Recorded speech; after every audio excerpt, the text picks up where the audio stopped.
is God's word for us for today. Galatians, a famous verse in Galatians. And so what we're going to read the word of God. Here's the word of God for today. Galatians chapter 6, verse 7 to 9. Can we read it, everybody, right now? Do not be deceived. God is not mocked.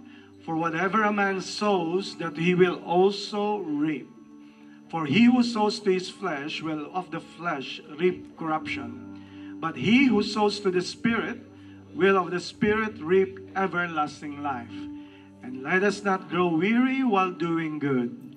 For in due season we shall reap if we do not lose heart. Come on, can we clap our hands for that word? How about we read it again? But this time claiming what you're reading, making it personal. Come on, let's read it again. Here's the word. Do not be deceived. God is not mocked. For whatever a man sows, that he will also reap. For he who sows to his flesh will of the flesh reap corruption. But he who sows to the Spirit will of the Spirit reap everlasting life.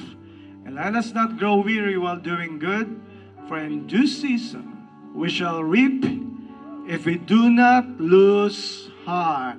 Today I'm going to be preaching to you a message. It's never too late to change. It's never too late to change. Can you say it to the person standing beside you? It's never too late to change. Father, bless the word in Jesus' name. Amen. You may now be seated. Amen. It is never too late to change. It is never too late to change. Hindi pa huli para ikaw ay magbago. How does it relate sa love in action? I pray that today, through this message, somebody here will be blessed on how you're going to change and how you're going to keep on improving your life. Amen?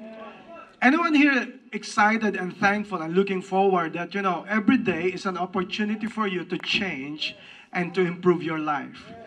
Amen? And so therefore, it's never too late to change. Can I tell you this? Is there anyone here, a married couple, that you are praying, you are endeavoring, that you will still have, to change and to improve your love? Konti lang nag-yes, amen. Now, here's the thing. Sa relationship, pag hindi mo intentionally binago, walang magbabago. Love never progress by accident. It's always intentional. And I pray that today, in any way that this can relate to you or can address to you, I pray that today somebody here will be blessed on how you're going to change and improve your life. Or how you're going to change and improve your love. Or how you're going to change and improve your relationships. Or how you're going to change and improve your career. Or how you're going to change and improve your service to the Lord. But the main thing is for today, my prayer is that you will discover in relation to the seed, in relation to the wind, in relation to the fire, on how the Lord will help you to change and to improve your life. All right? Is there someone here thankful, excited, that every day you have a privilege and opportunity that you cannot just stay in mediocrity, but you can progress in life? Amen? So here's the thing. The word is, it's never too late to change. Sabihin mo sa katabi mo, hindi pa huli ang lahat. Amen? Amen. Di ko alam kung anong gusto mong sabihin nun sa katabi mo, alright? I don't know what does it mean kung ang asawa mo katabi mo, sasabihan mo, huwag mo naman pagalitan, alright? Na hindi pa huli ang lahat para magbago ka. So the thing is, instead of throwing that to someone else, throw it to yourself. That it's never too late for me to change. Bakit ko ito pinipreach? It's because the Lord led me. Ang dami mga solid pa yung desire natin mag-change nung January. Lumampas lang ang isang buwan, nawala na yung, alam mo yun, asa na yung mga nag-gym nung January? Nasaan na yung nakikita kong tumatakbo sa mga highways, na nakikita ko sa mga... Bakit nung first week lang nakita ko sila? Bakit ngayon wala na? Bakit sa sports complex nung January first week ang dami, and then ngayon parang wala na? What happened? It's all because it's a proof and evidence that, people just want to do something because they are motivated to do. And the thing is, nawawala yung changes. But my prayer for you today is that ma-rekindle ko yung passion mo na meron ka yung January, and then ipagpatuloy mo yung ginagawa mo at dapat mong gawin for the rest of the year. Amen? Alright. So, the Word of God says, be not deceived, God is not mocked. What a beautiful verse. This is about the natural law. Pag sinabing natural law, kahit hindi Christian, ang law na to ay effective at applicable sa bawat isa. Regardless of age, regardless of religion, regardless of kahit anong preference mo, pag isang natural law, hindi mo pwede baliin, hindi mo pwede i-reverse, that will always stay true. So ano itong natural law? Itong natural law of sowing and reaping. Seed time and harvest time. You can see it in the nature, okay? So the thing is, you got to understand na yung natural law na to is applicable sa bawat isa. For example, principles of sowing and reaping is you reap what you sow. Right?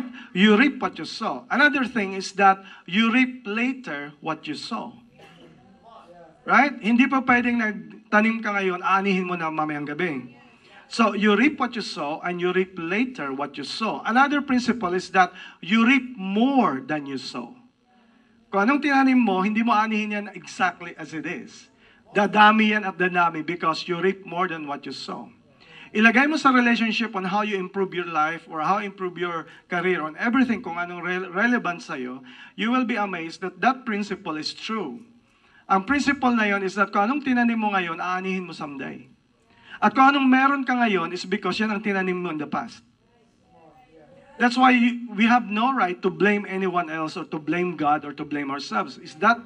The thing is, may mga tinanim ka in the past na ngayon ay inaani mo. So, the thing is, the principle is true. What you sow, you reap. Alright? Okay? So, the thing is, amazing kasi when I was a kid, I just want to give you a trivia. My father is a farmer. Right? Sino rito ang proud kayo sa mga parents niyo? Amen? Isang pinapasalamatan ko sa parent ko, my father is a farmer. And I'm so proud of him. Bakit? 8 po kami magkakapatid, lahat lalaki. Right? Lahat lalaki, 8. Farmer ang tatay ko. Pero praise God, lahat napatapos niya ang 8 ito. Praise God. 4 ang engineers, 1 beautician. No, just kidding. Napaisip ang iba, alright? Okay. So, okay. Anyway, so, hindi ako naging farmer, pero lahat kami nakaranas paano sa farm. Itong pinasalamatan ko na dinadala niya kami sa farm para makita kung anong ginagawa niya. Kaya kayong mga parents na pinapakita niyo paano niyo ginagawa ang life mo para makita ng anak mo, you're amazing. Kasi dapat ang mga anak natin makita kung paano tayo nagpapagod. Right? Na hindi lang yan basta alam mo yan, basta lang yan, yung pera natin ay basta lang lumalabas. They should understand kung saan yun nanggagaling. I'm thankful sa papa ko is that dinadala kami sa farm. So kayo mga from the very start, I saw it kung paano ginagawa ang farming. So the thing is, ang first thing na gagawin mo is that, of course, in an open ground, and then makikita mo is that hintayin mo yung ulan. At ang mga farmer, na-realize ko na ang farmer pala, malalaki ang faith ng mga farmer. Kasi titingnan nila yung weather, at titingnan nila ano kaya, uulan kaya. And then the thing is, hindi ka pwede magbungkal ng isang tigang na lupa. Hindi ka pwede magbungkal ng lupa na tigang. Alright? Kung sabihin, hihintayin mo yon na ma-soften. Kung wala mang ulan, gagawa sila ng paraan, ibubuhos ng something ang tubig. The thing is, nagsisimula ang lahat sa breaking the ground. Binubungkal yung lupa. Alright? Naranasan ko paano magbungkal. Tuwang-tuwa kami. Alam mo, pag bata ka, siyempre, sa'yo sa una, hindi yun hassle. Lahat yun ay adventure. Imagine mo, hawak ka ng hand tractor sa unang pambir. Ang feeling mo, para kang, alam mo yun, ang sarap ng feeling. Na ikaw nagbubungkal ng lupa, and then, lalo na pag pinahawak ka ng kalabaw. Lahat kami nagtatawanan kasi isipin mo, pag sumakay ka ng kalabaw, sabi ng tatay ko, sabi niya, para masaya, tanggalan natin ng cover yung inuupuan mo. Alright? Yung iba hindi magets. Alright? So kami, habang sumakasakay ng kalabaw, kung sino may kiliti, tawa ng tawa doon habang nakasakay sa kalabaw. So, nagbubungkal either sa kalabaw, either hand tractor, modern na. Pero naranasan namin magbungkal ng lupa. So, 8 kami. So, the thing is, pagkatapos ng bubungkal ng lupa, of course, yan ay ready na, nadig mo na, at then, tatanggalin mo yung mga grass, yung mga bagay na hindi po pwede doon, aalisin mo lahat. Kasi alam mo na, magtatanim na, yun ang kasunod. So, after breaking, there will be planting. Alright? So, ang pinakamasaya sa province ay planting season. Yung iba hindi makarelate. Alright? So anyway, dinidescribe ko na lang sa inyo. Alright? So the thing is, sa planting season, is that, ang galing pati. Alam mo yung kanta na magtanim ay di biro? Totoo talaga yun. Kasi hindi ka naman nakatayo, hindi ka naman nakaupo. Naka-half ka lang na ganyan. At amazed na amazed ako nang una kong makita yung mga magagaling na magtanim. Nakalagay dito yung palay, o and then ang bibilis nila. May synchronization pa. Ang galing. It's so amazing. Sabi ko, this is the amazing thing about planting. So after planting, ano kasunod? Nourishing. Of course, babantayan yon. Maglalagay pa ng scarecrow.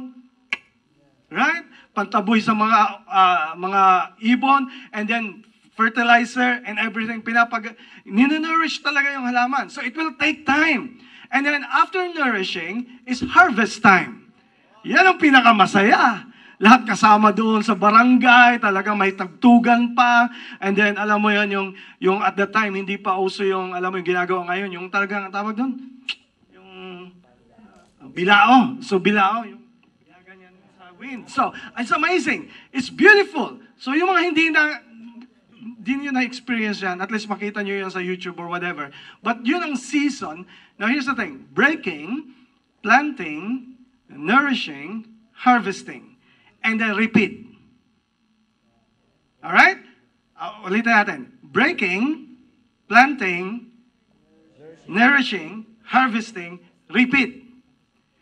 Sa repetition, ang ginagawa ng tatay ko, pagkaani, isihiwalay niya yung mga pinakamagandang seedlings kasi alam niya, itatanim niya ulit yun. Sundan niyo ako, guys. Because I'm teaching you today, hindi lang basta farming. This will change and improve your life. Alright? This will change and improve your relationship.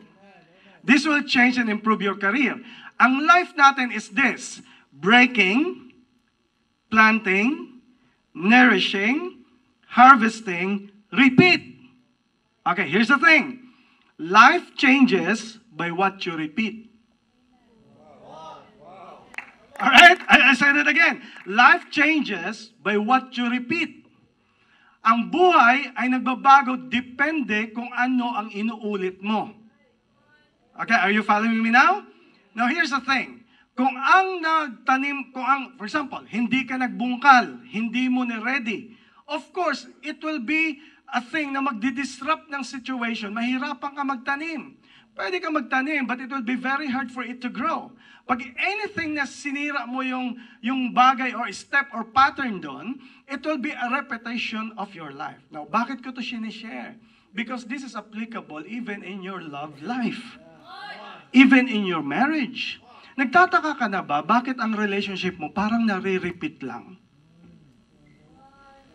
Napansin mo ba, bakit ang frustration mo sa past relationship mo ay parang the same? Nakaranas ka na ba na kung minsan may mga taong inaway ka, something like this, and then you're wondering, bakit naulit na naman? This is a repetition of what happened in the past. You got to ask yourself, because life happens by repetition. Kung hindi nyo napapansin, ang elementary, nauulit lang sa ibang level ng high school. Nauulit lang sa ibang level na nagiging college. Are you following me now? So, anything that you repeat will change your life. So, ang repetition, here's the thing, hindi nga ang defeat ang nagbabago ng buhay.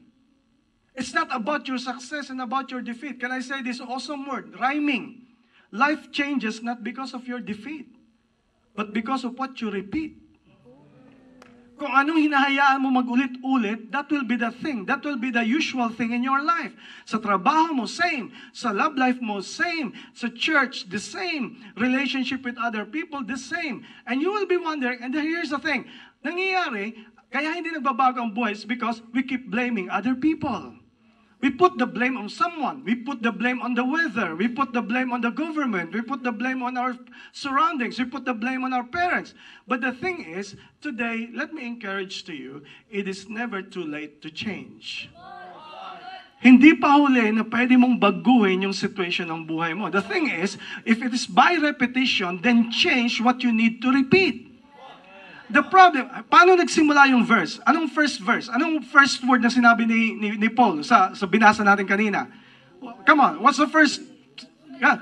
What? Do not be deceived. Ano? That's an amazing word. Bago niya in-address yung sowing and reaping, pinaunahan na niya ang tao na sabi niya, do not be deceived. Bakit? Because you can never change your life if you're under a deception. Pag you keep on deceiving yourself, here's the thing, ang pinakamahirap na deception ay yung sarili mo nang dinideceive mo. For example, deception is, hindi naman totoo yung sowing and reaping. Hindi yan totoo na kung anong tinanim yun ang anihin. Kahit hindi ka maniwala, you're just deceiving yourself. Kasi truth will always be the truth, no matter if you believe it or not. And oftentimes we are deceived that, ito ng buhay ko. For example, there are people ang relationship hindi nag-advance or hindi nagpo-progress because they already accepted na, ito ng personality ko, tanggapin mo na kung ano ko, ito na yun. Do you think na walang chance ang tao, walang opportunity ang tao na magbago? Gusto sabihin, hanggat mamatay ka, that's the person of who you are. What if I will tell you today that every day is an opportunity for you to change your life? Paano kung sabihin ko sa iyo, how about ang personality mo is based yan ng personality na kinalakihan mo na pwede mo naman baguhin every day? And then you are just doing it because you keep on repeating it. Here's the thing. I declare that today, whatever the enemy has placed in your life that you keep on repeating, I pray that the Lord will cut it off and you will start a new thing in your life. And that is why I want to encourage you today, hindi yan dahil sa matanda na or bata or sa educated o sa hindi. The thing is, it is never too late to change. Sa mag-asawa, huwag mo, never say to me na hindi, ganito na kami, ganito nagkasanayan kami. It's because ganyan ang relationship. It's because nasanay ka, tinanggap mo na ganyan ka na talaga. What if I will tell you na hindi pa huli ang lahat na pwede kayong maging sweeter than ever before?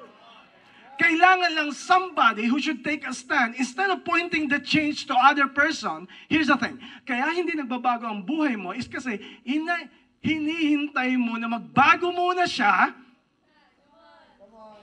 bago ka magbago. Pag ginawa niya to, saka ako magbabago. So, hindi yun change.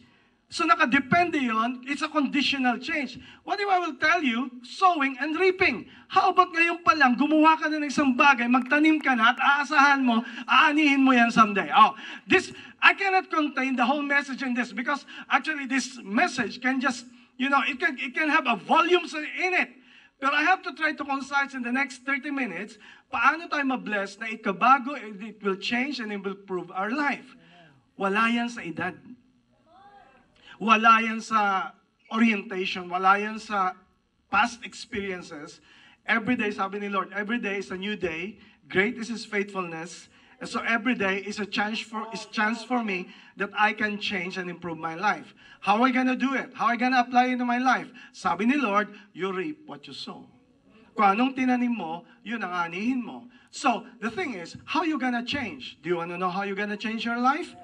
Okay, number one is, in relation to sowing and reaping. Number one, this is the greatest thing that you gonna do para ma-change yung repetition. Pag binago mo itong number one, magbabago ang lahat. So number one is, change your ground.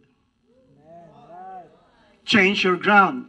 Anyone here na nabasa nyo sa Matthew chapter 13 or Luke chapter 8, na sinabi ni God that the word of God, the seed is the word of God.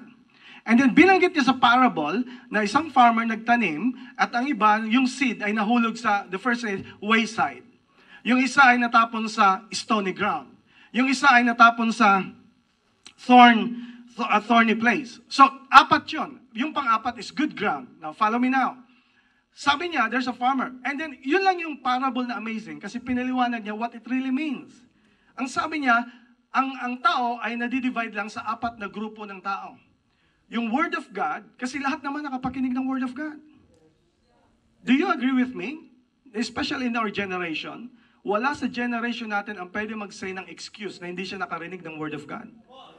In one way or another, nakadinig ka sa Facebook, nakadinig ka wala tayong excuse. Lahat tayo nakadinig sa Word of God. Pero ang point doon, hindi yung nakarinig, kundi yung ano yung repetition after that. Now, sabi niya, the first people, kind of people, bumagsak yung seed ng Word of God ay sa wayside. Ano yung wayside? Come on, ano yung wayside? In other words, sidewalk. Wayside. Anong sabihin ng wayside? Dinadaanan. Ang sabi doon, hindi nag-grow yung word kasi napunta sa wayside. And the devil came at tinanggal yung word of God. Now, wag na kayong malalim mag-isip. Imagine niyo na lang na ang seed ay natapon sa sidewalk. Of course, hindi yung mag-grow. Bakit? Sementado, hindi lang yon. Dinadaanan ng tao. Here's the thing, bakit maraming tao hindi nag-grow ang word of God sa kanilang buhay? It's because dinadaanan palagi ng tao. Dinadaanan ng opinion ng tao. Natatrample ng mga paa ng tao. Subject lahat ng alam mo sa word of God kung anong opinion ng tao. No wonder hindi nag-grow. Kaya nga, pinakamahalaga, magpasalamat kayo. I'm not saying this because I'm a pastor. I'm saying this because this is the true principle from the Word of God. Magpasalamat kayo na belong kayo sa isang local community church. Bakit? Ang kaibahan kasi na belong ka sa community church, you're accountable. Kaya nga, here's the thing. Pag ikaw ay na Word of God, pasalamat na hindi na pupunta sa wayside. Kasi here's the thing, kaya hindi ka nag-grow. It's because natanggap mo yung word, it's a direct revelation of God to you. Pero pagdating mo sa bahay, pamanood ka ng mga anything na teaching na kung saan nanggagaling at mga opinions ng tao, natatrample yung seed na binigay ng Diyos sa iyo, kaya hindi tuloy nag-grow. So the problem is, hindi na itanim ng maigi kasi sa wayside na ilagay. Second thing is, napunta sa stony ground. Doon sa stony ground, ang sabi doon, hindi nag-grow is because of the temptations na mayroon na binigay ang kaaway. Oh, here's the thing. So here's the thing. Kung ilalagay mo sa puso, yung puso kaya hindi mag-penetrate ang seed is because naging pusong bato. Anong bagay ang nagpatigas sa puso mo? What is that thing na naging repetition na ng buhay mo kaya hindi ma-absorb ng puso mo yung Word of God? And that's the thing. Sabi ni Lord, that's the reason why. Now, kaya nga, wala tayong right na pwedeng i-blame ang Diyos. O i-blame ang Word of God. Walang mistake ang Word of God. Tayo ang may mistake. Walang contradiction sa Word of God. Tayo ang may contradiction sa sarili natin. And we keep on blaming God, keep on blaming people, even blaming churches. But the thing is, what if you're gonna check your heart today? What if the problem is the ground? There's no problem about the seed. There's no problem about what God gives. The problem is the ground. Yung paglalagyan ng seed. Ladies and gentlemen, let me present to you, ano yung ground? The ground is your heart. The ground is your heart. And the thing is, kahit anong ilagay ng Word of God sa puso mo, kung yan ay dinadaanan palagi ng tao, o inilagay sa pusong bato, hindi mag-grow kahit anong ilagay dyan. Kapasama. And the number 3, ang sabi ni Lord is that ang iba na ilagay sa thorny places. Yung maraming tinik. Of course, ang in a world na ikaw ay magtatanim na maraming mga tinik. Ano yung mga tinik? Yung cares, riches, and pleasures of this world. How so many of us nakatanggap ng Word of God, pero pagbalik, hindi naman nagbago ang lifestyle. So, and they're thinking, bakit kaya? Wala namang effect sa akin ang Word of God. Huwag natin sisihin yung Word of God. Ang sisihin natin yung ground. Hindi makapenetrate ang seed, hindi makagrow ang seed. Kasi dito, iba ang buhay natin. Pagdating natin sa labas, babalik tayo sa lifestyle natin na makasalanan. We are saturated by the pleasures of this world. And we're gonna be, ay wala nang madating yung message. Ay wala nang madating yung Word of God. Wala nang madating yung preaching ng salita ng Diyos. All of those things are may power, but because it cannot penetrate your heart, the problem is not the seed. The problem is the ground. So the solution is, para hindi magpatuloy ang repetition, sa simula pa lang, bungkalin ang puso. Because hindi pwedeng itanim ang seed kung hindi i-break ang ground. Nasaan yun sa Bible? Ipakita natin. Hosea. The verse is here. Sow for yourselves righteousness, reap in mercy. Look at that. Come on, everybody shout it out in a loud voice. Break up your fallow ground. See? Ang sabi ng word, break up. Oh. Pero hindi doon sa relationship. Right? Di ba masakit makipag-break? Or masakit i-break ka? Yung, uy, pasimple pa sila, right? Papaso, parang magalata, umiyak na ako kanina, papas.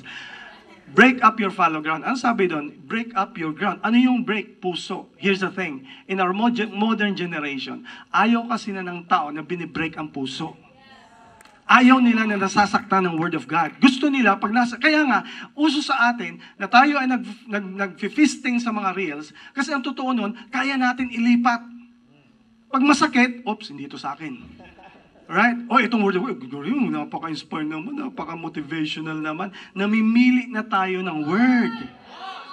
Hindi kaiba na nasa local church ka, nakapakinig ka ng Word of God, nasasaktan ka, na-challenge ka, nabibreak yung puso mo. Here's the thing, what cannot provoke you, cannot change you. Pag hindi ka napoprovoke, kung easy ka lang, here's the thing, ang prayer ko every Saturday, bago ako mag-preach, Lord, I pray you bless the people, but don't just bless the people, break the people.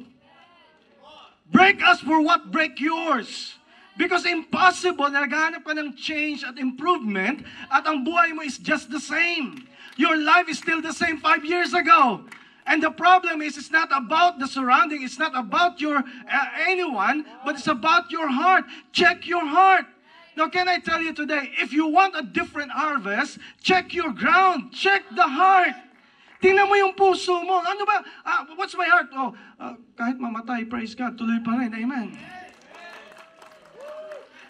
Check your ground. No, sabi doon, break up your fallow ground. Anong gusto sabi? Amazing word. Kasi sabi ko kanina, ang pattern ng farming is nagsisimula sa breaking the ground. Kailangan bungkalin muna. Kaya dito sabi niya, break up your fallow ground. Ang ganda ng word na break up. Pag break up, ayaw natin yun kasi break na naman. Katatapos ko lang. Sabi, break up your fallow ground. What if God is telling you, come on, it's time for you to break up what's breaking the heart of God? What if God is telling you, how about you break up with your sin? How about you break up with your wrong habits? What if God is saying to you, break up your addiction? What if God is saying, break up with your pride? Break up with your bitterness? Break up with your... Come on, kung malakas nga ang loob mo makipag-break, bakit sa mga bagay na nabibreak ka, ay ayaw mo makipag-break? Do not be deceived, sabi ni God.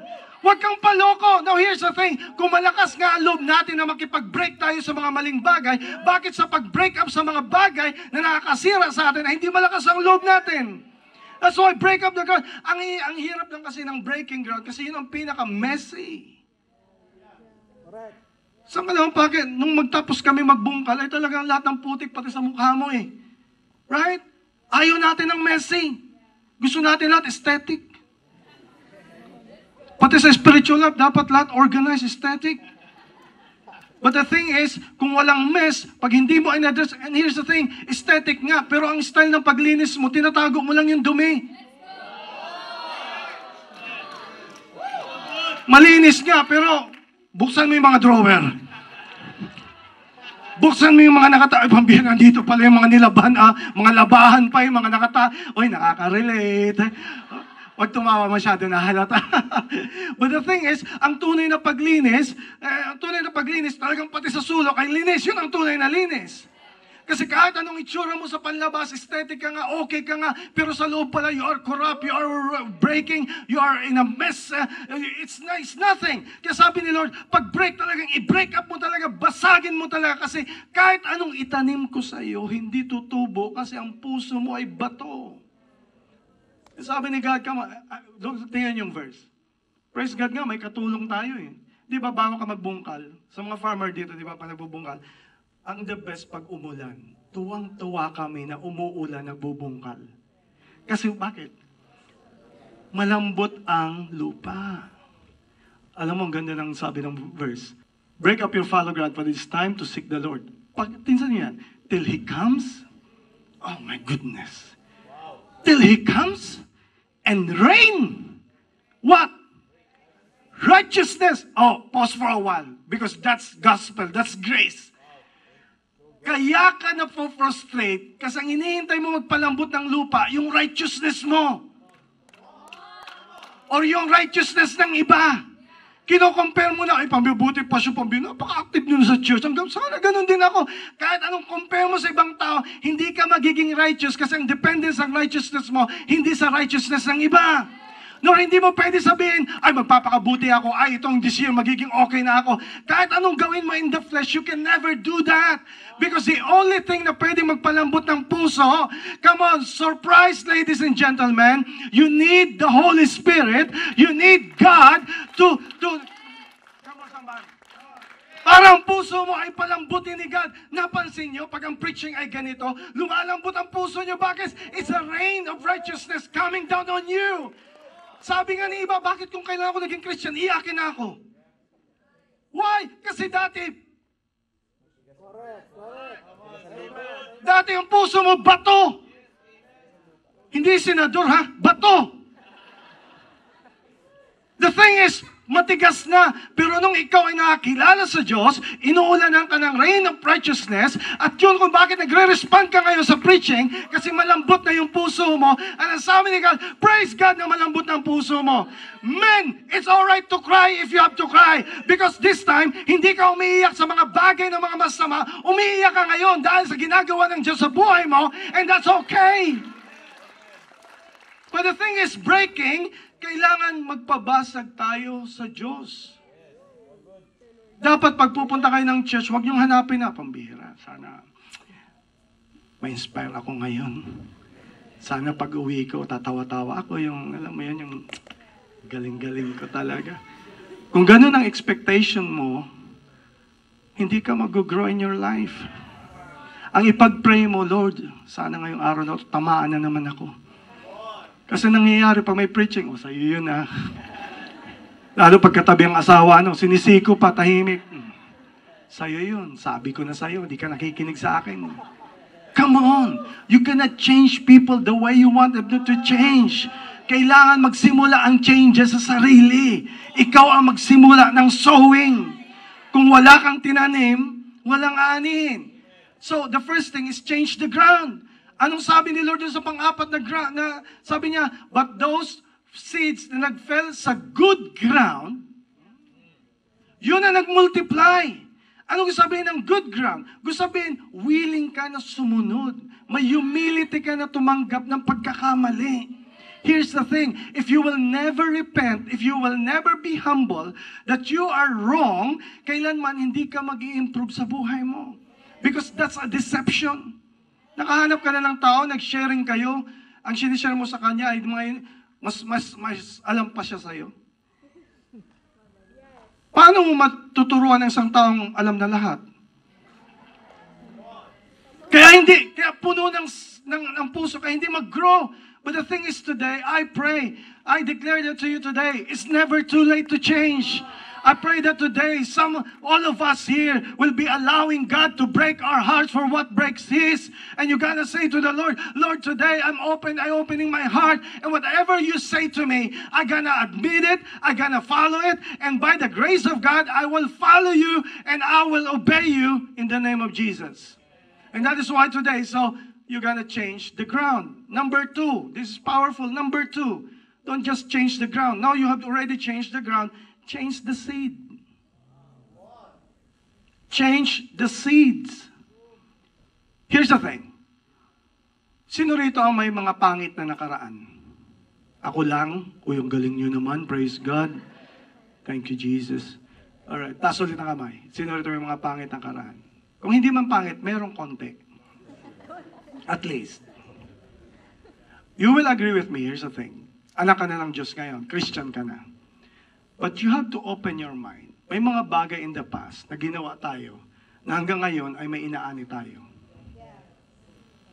You agree? Or kailangan ko pang illustrate? Pag in-illustrate ko, baka may masaktan.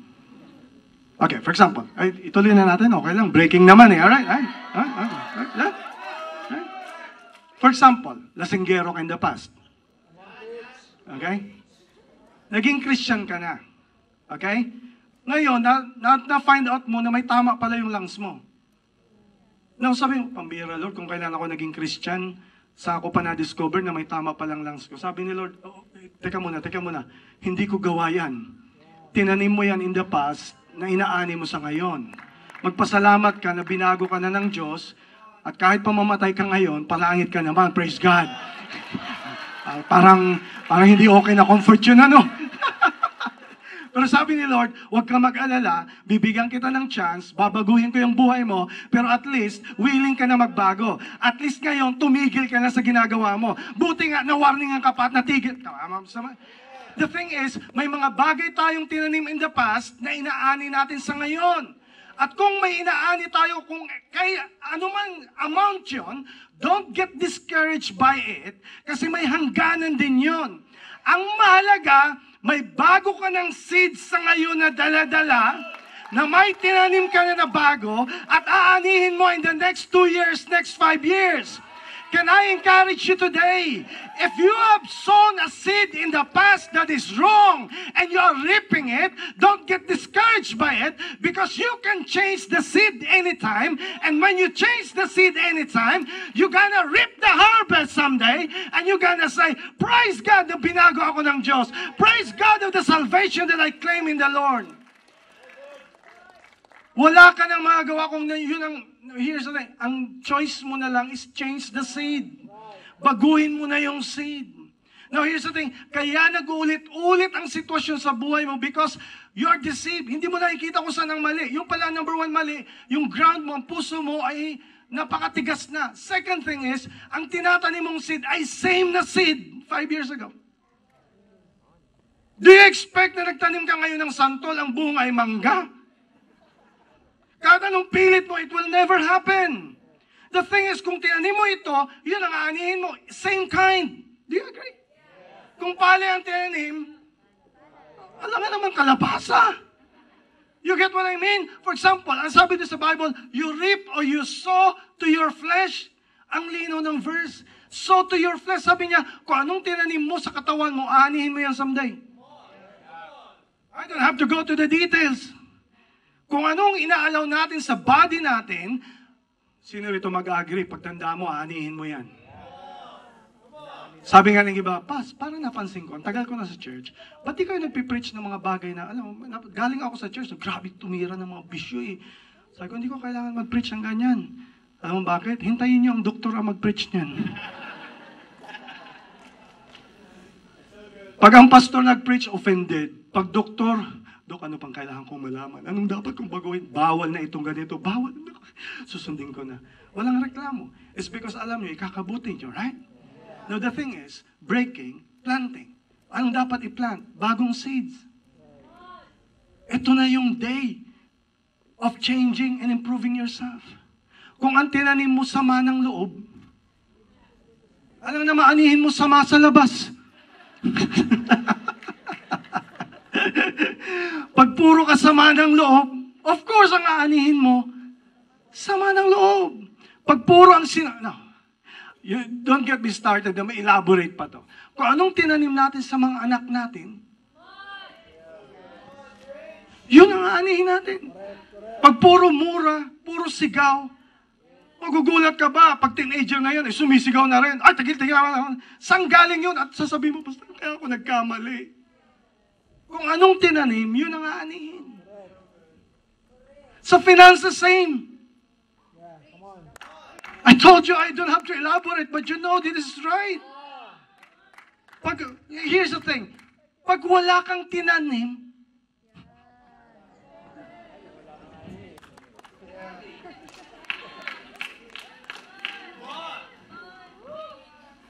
don't expect na ipaprosper ka na, Lord, na hindi ka nagbibigay.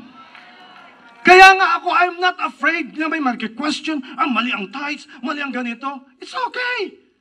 Sino naman ang aani? Pag hindi mo ginawa, ikaw naman mag-aani niyan. Hindi naman ako. Pero alam ko in my life, yung mga giver, yung mga nagbibigay, ay kailanman hindi pinabayaan ng Diyos, kailanman sila ay prinosper ng Diyos, at sila nagsasabi, wow, it's an amazing thing to give. But the thing is, kung anong tinanim, yun ang aanihin. Huwag mo rin i-convert.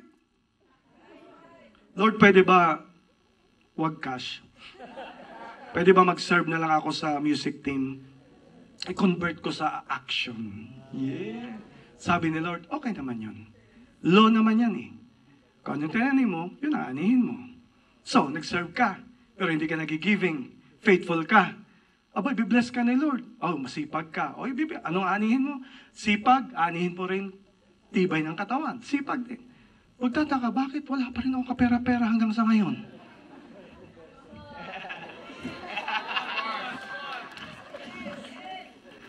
O sige, questionin mo, hindi ata totoo ang pagsiserve kay Lord. Dadamay pa lahat. But the thing is, hindi ka nagtanim ng finances, hindi ka rin aani ng finances. Huwag mong i-convert kasi kung ano yung tinanim, yun ang aanihin. Come on somebody. That is why I want to encourage every day here, every people here. Kung gusto mo magbago ang marriage mo, kung gusto mo magbago ang parenting mo, kung gusto mo magbago ang career mo, kung gusto mo magbago ang pagsiserve mo, baguhin mo yung seeds, at kung ano yung seeds, yun din ang magiging harvest. Pero ang kaibahan, you gonna reap later what you sow, and you're gonna reap more than you sow. Come on, somebody. Change the ground, change the seed. Amazing. Nagkaroon kami ng meeting ng mga location pastors. Amazing to have a conversation with them. Ang sabi ng isang leader, Pas, pambira, naalala ko ang sarili ko, ganito ako, napaka-insecure ko naman. At kung ano mga tinanim ko sa buhay ko. But praise God, Pastor, that starting na binago ako ni Lord, nagtatanim na ako ng panibago. What if I will tell you, ang insecurity mo ay seed na galing sa past mo na inalaw mo? What if yung mga seeds na yun ay may mga nagsalita sa'yo na laban sa'yo at hinayaan mo mag-grow? So I want to tell you, I want to encourage you. Pag nagbungkal ka, di ba nagbungkal ka? Pag may nakita ka doon na damo, na hindi dapat nandoon, ang damo hindi pinapalaki. Huwag mong palakihin ang bitterness. Huwag mong palakihin ang sama ng loob. Huwag mong palakihin yung mga sinabi na pangit sa'yo. Hindi magdidetermine ang mga sinabi laban sa'yo as long as you don't agree with it. But if you're gonna take a stand, Lord, papalambutin ko. Ang danger kasi sa bitterness ay pinapatigas ang puso. But if you allow God, Lord, break my heart, and then the Lord will plant, and then the Lord allowed you to plant the seed. Pag nagplant ka na ng seed, aanihin mo yung bagong harvest. Tingnan mo yung katabi mo. Sabi, Pas, biglaan naman. Now, here's the thing. Pag tingnan mo yung katabi mo, here's the thing. Can you imagine what God can do in the next 5 years, 10 years to this person na katabi mo? Na dahil nagtanim siya ng panibago, nagtanim siya ng good things, ng good seeds, yung seeds of bitterness ay wala na. Seeds of love na ang tinatanim. Just imagine ang bawat mag-asawa rito. Come on, mga mag-asawa, kaway-kaway. Amen.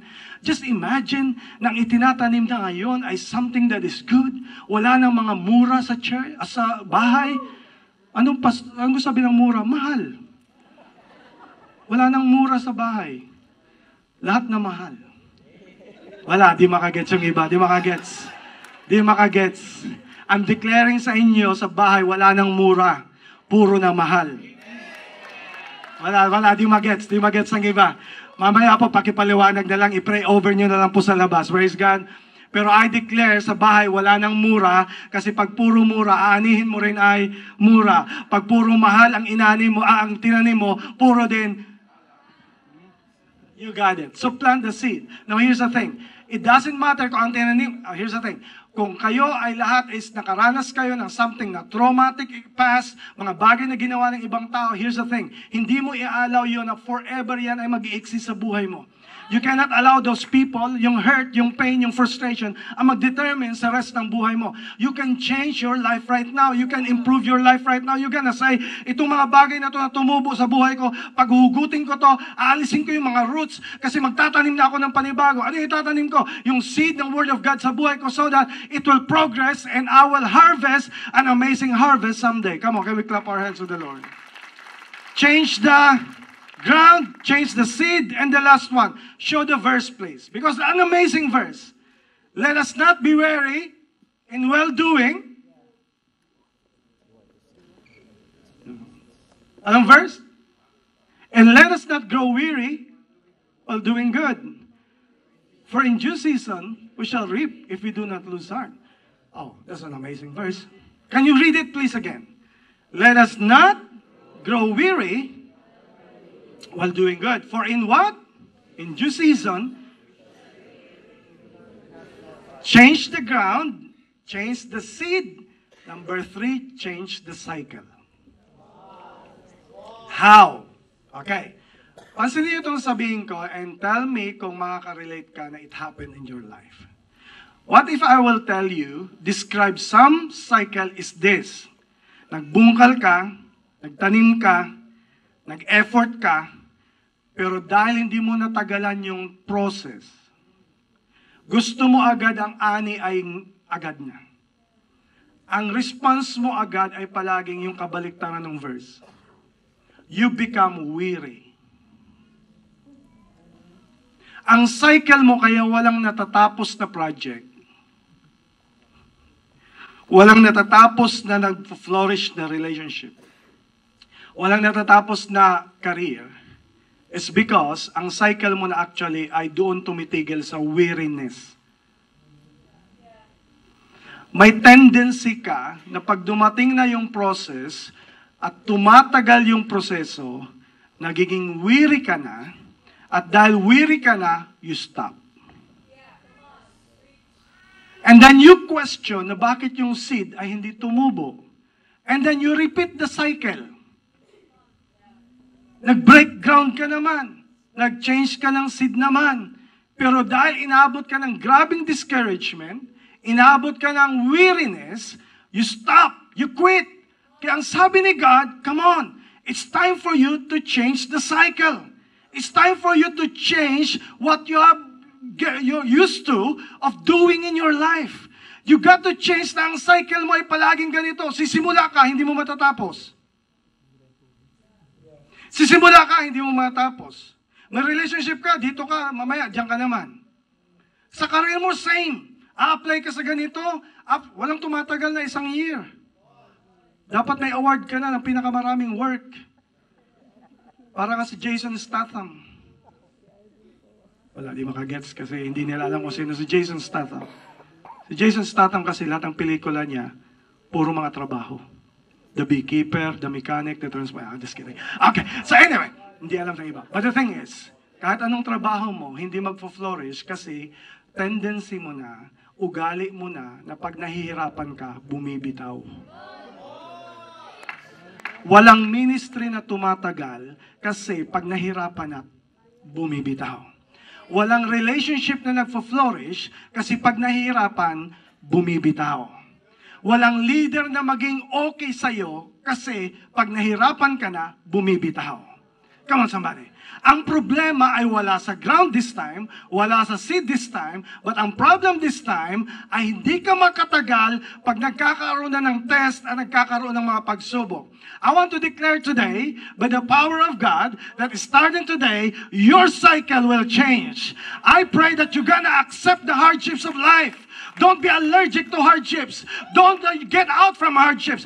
Most of the time, kaya hindi ka nagkakaroon ng cycle na blessing kasi yung pinagpipray mo, Lord, alisin mo itong pagsubok. Inalis nga ni Lord. Ang nagkamali ka, yung pagsubok pala ay carrier ng pangako ng Diyos para sa iyo. Eh, ang prayer mo pa, Lord, hirap na ako, tanggalin nyo na ito, Lord, di ko na kaya. Sabi ni Lord, sigurado ka? Eh, yung pala yung vessel para i-bless ka ni Lord. Yung pala gagawin ni Lord. Kaya niya binibigay yung pagsubok so that i-train niya yung character mo kasi binabago niya yung puso mo. And then if you allow God to change your life, magugulat ka na yung eksaktong pagsubok ay way pala ni Lord para i-bless ka. So the thing is, ayaw natin ng hirap, ayaw natin ng cycle. Sabi ni Lord, in due season you will reap. That's the cycle. Ang cycle may panahon, may time. Do you agree na parang relationship mag-flourish, it takes time? And effort. Huwag mo sabihin na, gugrow tayo, basta magpakatuloy tayo. Kahit anong tagal nyo na, kung wala naman kayong ginagawang sowing and reaping, nothing will happen. There should be an intentional time and effort. And that is why today, sabi ni Lord, come on, let us not be weary in well-doing, for in due season, come on, in due season, we shall reap.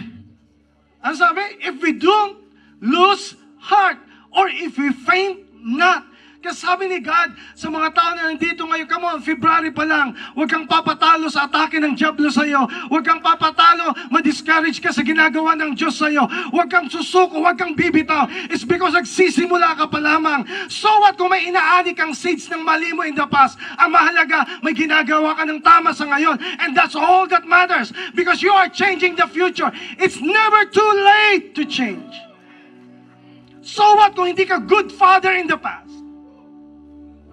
Pero dahil binago ka na, binigyan ka na ng bagong season ni God, all you got to do, instead of blaming yourself of what you did in the past, you gotta say, I'm gonna take this challenge. This time, magtatanim ako ng bagong seed sa mga anak ko. Magtatanim ako ng bagong seed sa pamilya ko. Kung sira ang marriage mo in the past, it's never too late to change. You can still regain it. You can still go back to it. You can still revive it in Jesus' name. Kung bumagsak ka sa life, lumayo ka sa Diyos, hindi pa huli ang lahat. It's never too late to change. And don't even tell me, Pas, ako ay 70 years old na, ako ay 80 years old na. Come on, change doesn't care about age. You can say, as long as I'm living, I want to be in a repetition of breaking, planting, nourishing, harvesting, and repeat. So that this time, ang aanihin ko na ay by the grace of God, yung beauty ng plano ng Diyos sa akin. Can I just declare to you, lalo sa'yo na parang malapit ka lang sumuko. Don't you know, kapag malapit ka ng sumuko, nandun na malapit yung harvest.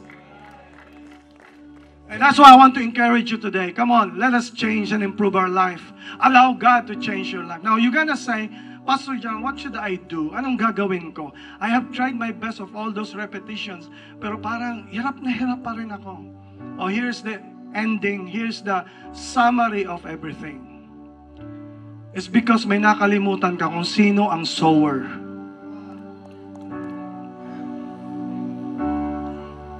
Akala mo ikaw. Hindi, ikaw ang tatamnan. Ang sower, kailangan mo siya sa buhay mo. Kailangan mo si Kristo, kailangan mo si Jesus. You gonna allow God to change you. Doon papasok ang personal relationship mo kay Jesus. And you gonna say, Lord, di ko kayang baguhin ang buhay ko. Di ko kayang baguhin ang marriage ko. Di ko kayang baguhin ang parenting ko. But Lord, I allow you to come into my life. I allow you to change me. Father, farmer, sower, please help me, Lord. And if you allow God to change your life, He will just do some amazing thing na siya lang ang may kakayanan. Oh, come on, hear me out. Siya lang ang may kakayanan na i-redeem ang past mo. Siya lang ang may kakayanan na i-redeem yung nakaraan mo. Siya lang ang may kakayanan na baguhin ang future mo. He is the sower of my life. And that's why today, I want to encourage you today. You just allow, Lord, break my heart. Break my heart and plant a seed. And you allow God to operate in your life. Today is never too late to change. This is your day. This is your moment. Change happens now. Change happens today. Change happens to you. If that's you, can you just kindly stand up and you just allow God to change your life? It's never too late to change. Thank you, Jesus. He loves you.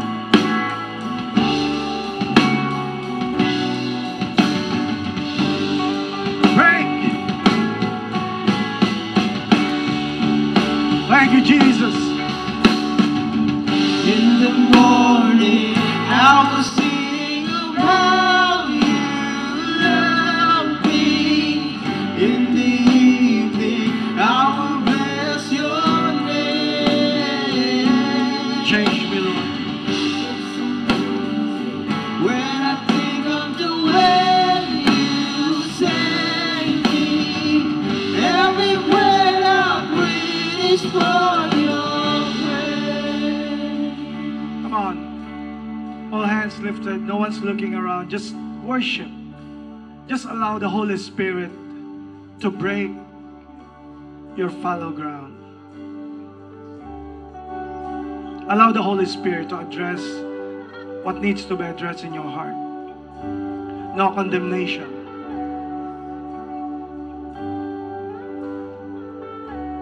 Lord, change me. I may not see things that I need to change, Lord, but today I have seen it.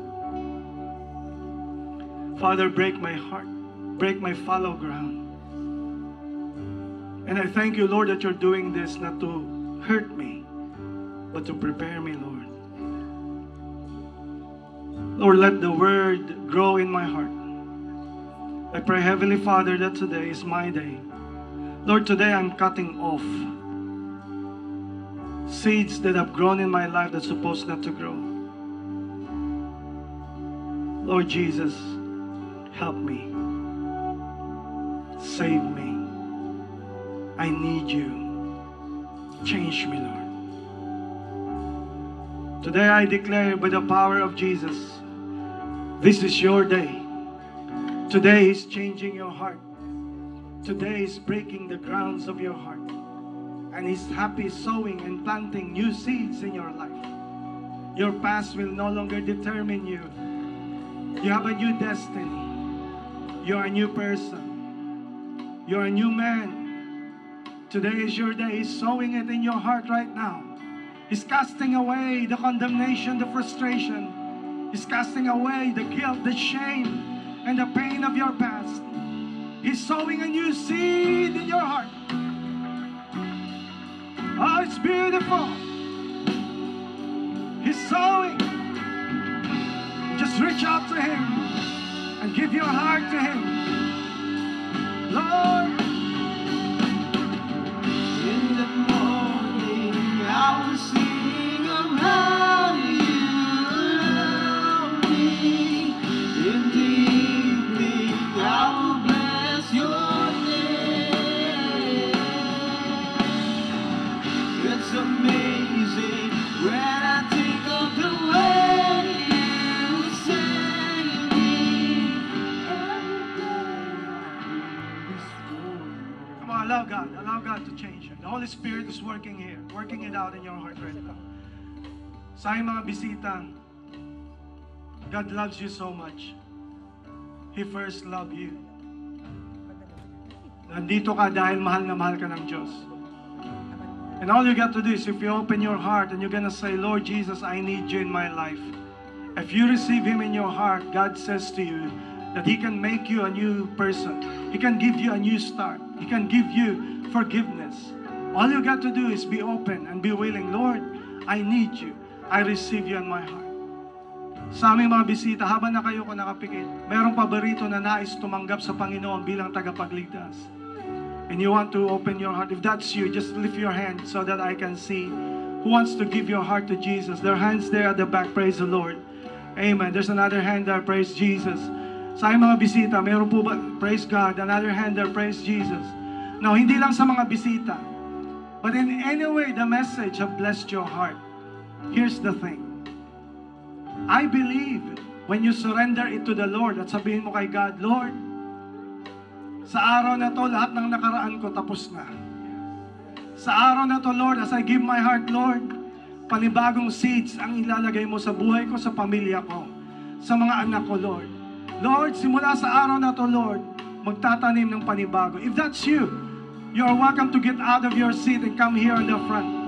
Sa aming mga bisita, if you have lifted your hand and you want to receive Jesus, come here in the front so we can pray you as we sing the song. Come. Father, oh, Come. great the gift Thank you, of the Jesus. Son. Oh, how great Yes. the power He's of alive. Jesus. What a Savior. Come. Come. What a Savior. Oh, how Thank you, great the Jesus. love of the Father. Oh, how great the gift of the Son. Oh, how great Thank you, the power of Jesus. Come. What a Savior. What a Savior. Oh, how great the love of the Father. Oh, how great the gift of the Son. Oh, how great the power of Jesus. What a Savior. What a Savior. Thank I you, was Jesus. lost in sin and you found me. Hallelujah, you saved my soul. I was dead and gone and you raised me. What a miracle. Amazing. But here's the thing. I feel somebody here is caught up in a cycle sa family mo na something crazy is happening. It's a cycle. Somebody here is about to get out of this cycle. By the power of Jesus Christ, God is about to break that cycle of bitterness in your family. God is about to break that cycle of poverty. God is about to break that cycle of brokenness. If that is you, come on, don't settle. Don't settle. If that's you, it's time for you to just get out of your seat. And you're gonna take a stand and you're gonna say, enough. I want to make a new cycle. Kung broken ang family ko in the past, not in me. I want to create a new cycle with my Jesus. Kung ang buhay ko ay puno ng bisyo in the past, I want to create a new cycle in my life right now. Kung puro frustration, puro betrayal, puro manipulation of what you have experienced in your life, it's time for you to break out in this spirit. Don't settle. Don't settle. Get out of your seat and you just claim the power of the Holy Spirit to set you free. Somebody is getting out of cycle today. Somebody is breaking the cycle today. Come, come. Yes.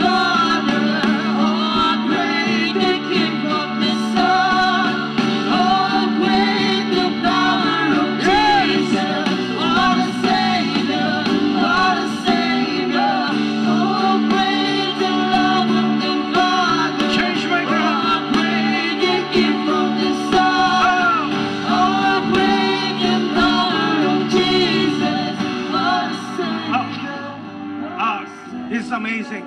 God is about to heal someone today. Someone here is addicted to vices. Hindi mo mapagtagumpayan. Kahit anong gawin mo. But I pray, I prophesy in the power of the Holy Spirit this week. Paghawak mo ulit ng bote na yan, the Holy Spirit will just come into you so strong na you're gonna throw it away and you're gonna say, magtatanim na ako ng panibago. This is no more my life. My addiction will be over. Hindi na ito ang magdidetermine sa buhay ko. I just pray right now in the power of the Holy Spirit. If that is you, come on, just lift your hands because God is about to heal you from that addiction, from that obsession.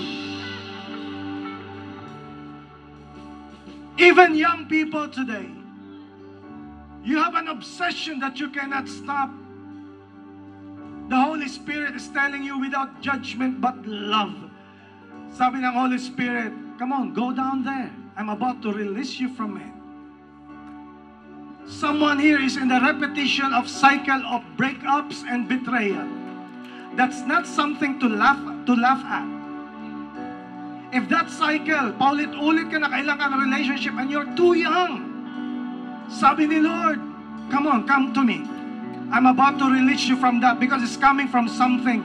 It's a root that has been passed to you by generations. But God is about to cut generational curse today. God is about to cut a generational chain today. I want to prophesy in the power of Jesus Christ. Somebody here will be released by the great love of God. And God loves you. Come on. Yes. Yes. Release. Freedom.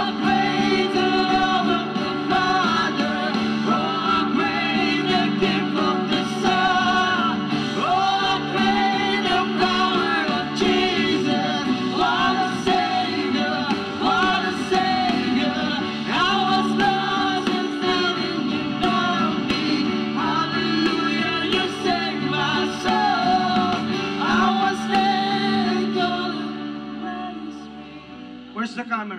Where's the camera? Where's the camera? Is there? Will it be online? Will it be online? Right? Right? Okay. Because here's the thing. God told me to tell you right now that you have kept online. You have been listening to this message up to the last part because God is about to release you today. God says to you, you're in your room, you're so depressed, and you are so cast down. God is telling you today, this is your freedom day. He's breaking a cycle of addiction in your life. And one of these days, you will come here. You will testify of God's miracle to your life. This is not the end. This is just the beginning. And God is about to release you. I prophesy to you, is about to change you today. He's releasing you today. In Jesus' name. Everybody right here, come on, all hands lifted in the air. Father, this is not just a good message. This is good news.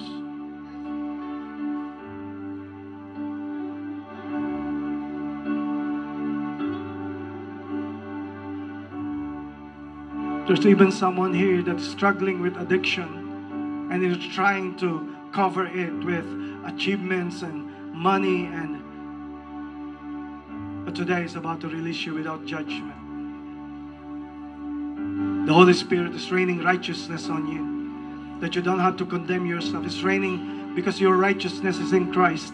He loves you. God is releasing you right now. God is breaking the chains. God is breaking cycle right now in the name of Jesus. The cycle of brokenness, the cycle of broken families, the cycle of addiction is being broken today. Love, great love of Jesus pouring down. It is setting you free. Sa aming mga bisita, you can follow me in this prayer of accepting Jesus Christ. Here's the prayer. You can follow me in this prayer. Lord, salamat po na minahal mo ako kahit ako'y makasalanan. Sa araw na to, tinatanggap kita sa aking puso bilang aking Panginoon at tagapagligtas.